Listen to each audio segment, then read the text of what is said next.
மனசு குத்துது. ஐயோ, நம்ம தேவனுடைய குமாரனை தான் உண்மையிலேயே மேசியாவை கிறிஸ்துவை தான் நம்ம சிலுவையில கொண்டுட்டோமோ அப்படின்னு சொல்லிட்டு அவங்களுக்கு இருதயம் குத்துது. எப்பயுமே தேவனுடைய வார்த்தைகளை நம்ம ஏன் கேட்குறோம்? நம்ம ஏதோ ஒரு தப்பு செஞ்சா அந்த வார்த்தைகள் நம்மளை திருத்தணுங்கிறத இப்படி பிரசங்கெல்லாம் வைக்கிறோம், அப்படித்தானே? நம்ம தப்பு பண்ணாம தேவனுக்குள்ள வளரணும், தேவ பிள்ளையா வளரணும். ஒருவேளை தப்பு பண்ணா கூட அந்த வார்த்தைகளை கேட்டு நம்ம மனம் திரும்பும் போது தேவனுடைய பிள்ளையா நம்ம என்னைக்கு இருப்போங்கிறது தானே நம்ம பிரசங்கிக்கிறோம். உடனே சில பேர் என்ன சொல்லுவாங்க, நினைப்பாங்க, பைபிள் கிளாஸ் நடத்துகிறப்போ நான் பேசுகிறதுல 30% தான் எனக்கே ஞாபகம் இருக்கும்.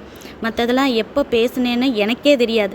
ஆனால் ஏன் மூலம்தான் தேவன் பேசுகிறாருன்னு புரியாத சில பேர் கேட்குறவங்களுக்கு ஒரு மாதிரி மனசு குத்துதுன்னா இப்போ என்ன செய்யுது, நம்மள உடனே கிண்டல் பண்ணியோ கேலி பண்ணியோ ஏதோ ஒரு வச்சிருது ஷார்ட்ஸில். இப்படித்தான் நிறைய பேர் விசித்திரமாக நடந்துக்கிறாங்க. எப்பயுமே நம்மளை தேவன் ஒரு வார்த்தை குத்துது அப்படின்னம்னா நம்ம உடனே மனம் திரும்பணும். அதுக்கு தான் தேவன் அந்த வார்த்தையை நம்மளுக்கு கொடுக்குறாருன்னு அர்த்தம். சரியா?